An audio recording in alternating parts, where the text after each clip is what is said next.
धन्यवाद अध्यक्ष जी। आज मैं 2025 के वित्त विधेयक पर अपने विचार रखने के लिए खड़ी हूँ। सरकार इस बजट को जन कल्याणकारी बता रही है, लेकिन क्या ये वास्तव में गरीबों, किसानों, श्रमिकों और मध्यम वर्ग के हितों की रक्षा करता है? क्या ये युवाओं को रोजगार देगा? क्या महंगाई में राहत देगा?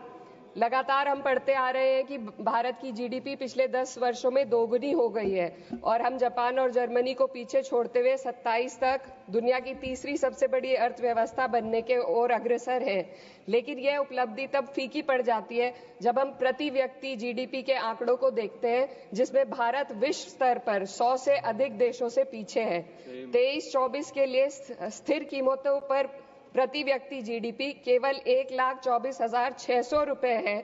ये कोई आश्चर्य की बात नहीं कि सरकार इस डेटा पर बात करने से बचती है, क्योंकि वे ये नहीं समझा सकते कि पूरे देश की जीवन स्तर में वृद्धि क्यों नहीं हो रही। वे ये नहीं बता सकते कि देश में इतनी गहरी आय असमानता क्यों बनी हुई है और आम नागरिकों को आवश्यक सेवाओं तक पहुंचने में इतनी कठिनाइयां क्यों होती हैं। सरकार दावे करती है कि भारत की अर्थव्यवस्था दुनिया में सबसे तेजी से बढ़ रही है, लेकिन इस विकास का लाभ केवल अमीरों को मिल रहा है। आज हमारे देश में शिक्षित युवा नौकरी की तलाश में दर-दर भटक रहा है। सरकारी नौकरियों में लाखों पद खाली पड़े हैं, लेकिन भर्ती नहीं हो रही।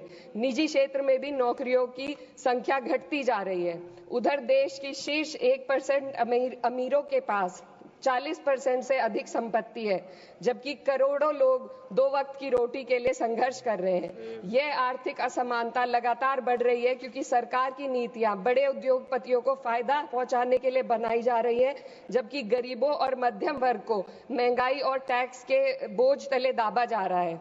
जब यह सरकार सत्ता में आई थी तब $1 लगभग 60 रुपए के बराबर था और आज 83 तक पहुंच गया है। Sir 2 minute. रुपए की इस गिरावट का सीधा असर आम जनता पर पड़ता है। इस सरकार की मौजूदा वित्तीय नीतियां पूरी तरीके से अमीरों के पक्ष में झुकी हुई है।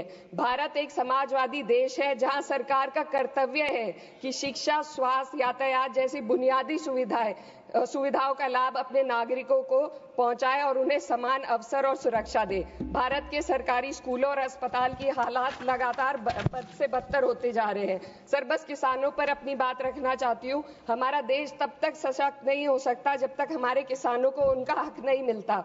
2023-24 में भारत की 46% श्रमिक आबादी कृषि क्षेत्र में कार्यरत थी, फिर भी इस क्षेत्र को नजरअंदाज किया जा रहा है। सरकार किसानों की आय दुगनी करने का वादा करती है, लेकिन असलियत यह है कि खेती की लागत बढ़ रही है, जबकि किसानों की आमदनी स्थिर बनी हुई है। ट्रैक्टर और हार्वेस्टिंग मशीनों पर 12% जीएसटी में सर 1 मिनट सर, किसानों का मुद्दा है, बस 1 मिनट सर, खत्म कर लें। हार्वेस्टिंग मशीनों पर 12% जीएसटी से किसानों को परेशानी और बढ़ रही है। यदि सरकार इस बोझ को कम कर दे तो खेती में फायदा होगा। साथ ही साथ प्रधानमंत्री किसान सम्मान निधि के तहत जो मिलने वाली राशि है उसको बढ़ाकर 6,000 से 12,000 कर दे तो किसानों की आय में फायदा होगा।